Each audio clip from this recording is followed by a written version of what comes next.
credentialed, registered parliamentarian. The first meeting I went to was in Hawaii, Nebraska, Hawaii, Honolulu. I left Nebraska, I arrived in Honolulu at 7:30 at night, but that would be 11:30 Nebraska time. The boss whisked me away in the car to the meeting. The meeting went terribly downhill. They had to call the police. The food was good. And my boss was looking over at me and I'm going, and he said, I've lost this intern. She's going to get on the plane and she's going to go back home. Little did he know, in my mind, I was going, oh, this is like so interesting. I can't wait to do this. So he was very surprised that my reaction was, this is really cool. Parliamentary procedure is actually to help people get together and make decisions really good. My goal tonight is to make you laugh at it. It's not a very funny subject, though. It's Robert's Rules of Order. Okay, I'm going to try my best. I'm going to try my best. Introspectively, I was sitting there going, why am I doing this? Somebody write this down. We're going to do 3 things tonight. I'm going to teach you 3 parliamentary motions. I'm going to tell you why there's value in those 3 parliamentary motions, and then I'm going to try to make you do 3 parliamentary motions. So somebody write that down so I don't forget by the end of the meeting, by the end of the speech. Normally when there's a meeting, you have a meeting because you're going to do more together than as an individual. So you want your precious time in an organization to be known that you're doing something really good. And to do that, you have a meeting where you vote on something. To take a vote, first you have to have a president. Damon was the past president. He stood up and he said, is there any new business? And somebody say, I move that, or I move to. And someone will second it. And then you have debate and you vote on it. When somebody stands up, normally you don't talk until you say, Mr. President. The president recognizes the member. Then you speak. So that's the ground rule of how you do a motion in parliamentary procedure. All right, I can't remember any of the funny jokes I have ready to tell you. So I'll just work on parliamentary procedure. The 3 most valuable motions I've seen as a professional parliamentarian, I am hired to be a presider at business meetings, or I am hired to assist the president. I've worked for veterans organizations, teachers associations, nurses associations, condominium associations, homeowners community buildings, community centers. These are the 3 most valuable motions that I see that everybody needs to know, these 3 motions. The first one is simply request for information, because you don't know what's going on. Or someone said, I make a motion to do this, and you don't know what this is. So everybody needs to know, request for information. The second one is parliamentary inquiry. This is how you ask, what's the right way to do this? Parliamentary procedure, the term parliament, we associate that with Britain, because Britain had parliaments, but when we separated from the mother country, we didn't want to do parliaments. So we had Mason's Law and Jefferson's Law and Sturgis, and we decided we didn't want to do parliamentary procedure. That's why our government can talk about more than one thing at a time. Because when Jefferson made his manual, and then Robert came along and wanted to standardize the meeting rules for regular people, Robert's made Robert's Rules of Order, and that's different than our government. So parliamentary inquiry means, how do we do something the right way? Then there's point of order, and that's basically, we've all agreed about something, and I believe we're violating one of our rules, so point of order means, please stop, let's evaluate. This, I believe, goes against our rules. And you try to get the source of the information of where you believe that's found. The cool thing about learning parliamentary procedure is, Ralph Schmedley actually wrote an objective into Toastmasters. The objective is like it's either Article 1 or Article 2. Section 2F is every Toastmaster will learn parliamentary education. So I get like a double fun here because I get to do a Toastmaster speech about parliamentary procedure, which Schmedley wanted us all to learn. I just have to try to make it funny, which all right. Okay, so that's the 3 we're going to learn. We're going to learn request for information, parliamentary inquiry, and point of order.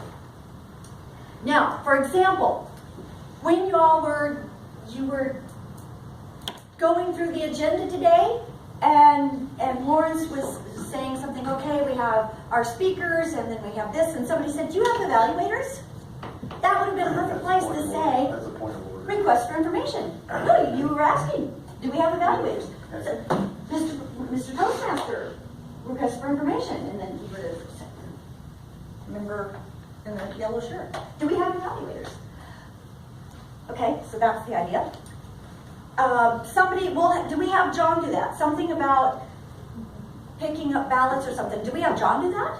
That would have been like a parliamentary inquiry. Like, what's the right way do we do that? Can we have John do that? I like to say a point of order is something you know is definitely not right. Like, I want you all to give me $100. Like, who said point of order? That's not in the Toastmaster. That's not in the Point of order, you're not qualified to. Yeah, you're not the treasurer. Okay.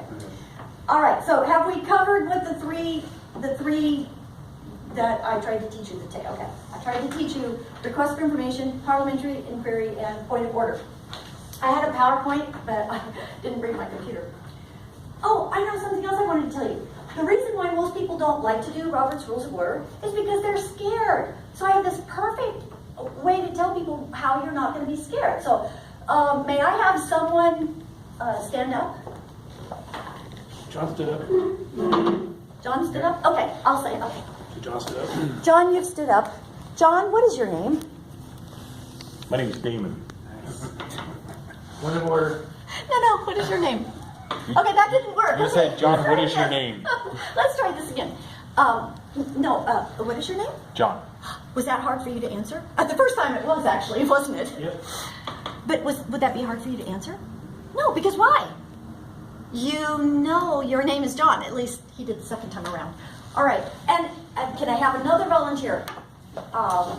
Will you please stand up?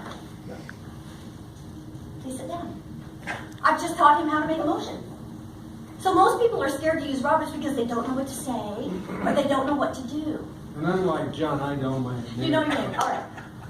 All right. The reason there's value in parliamentary procedure. I like what Vastal said when you're taking people and helping them to do a better job because you're trying to be efficient. Okay. With these parliamentary word forms, request for information, parliamentary inquiry, and point of order.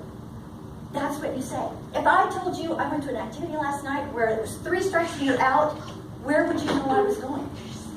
Where did I go?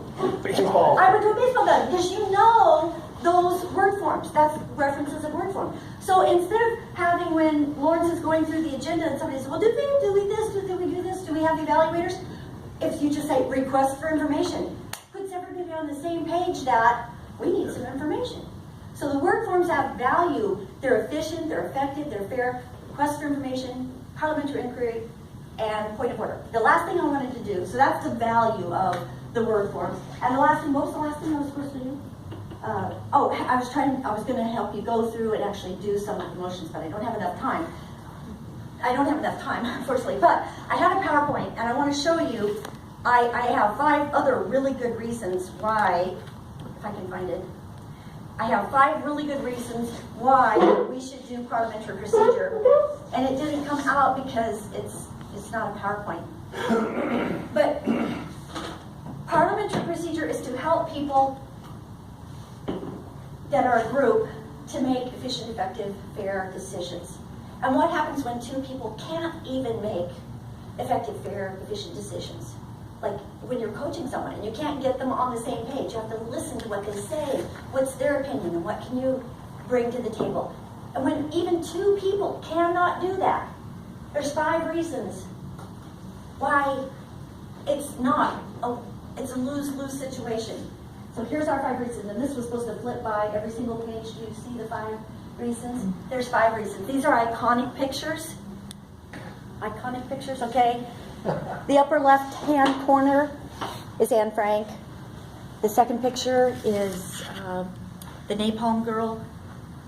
The middle picture, that is Malala. The picture that is not shown here is the Syrian boy and the last little boy in the ambulance of the Aleppo boy. So we have, that's 5 good reasons to have the ability to get along together and make decisions. I would tell you to match the title of my speech. Win, win, win. When two people can know the information to do parliamentary procedure, you have the knowledge, you can help your fellow Toastmasters, that's a win. When you can take, it's a transferable skill, when you can take parliamentary procedure and go to another community group, such as your church, your PTA, your Veterans Association, that helps our community. And when you take your individual knowledge of parliamentary procedure, you help your fellow community, you can help your country, because parliamentary procedure is the grassroots of democracy. And when you have democracy, you don't have so much war if you can teach people to get along in a democratic way. So it's a win-win-win situation when you learn parliamentary procedure and when you get to do it, because Toastmasters embraces teaching parliamentary procedure. And I'm going to get better, hopefully introspectively I will get better in being more humorous about this. So thank you very much for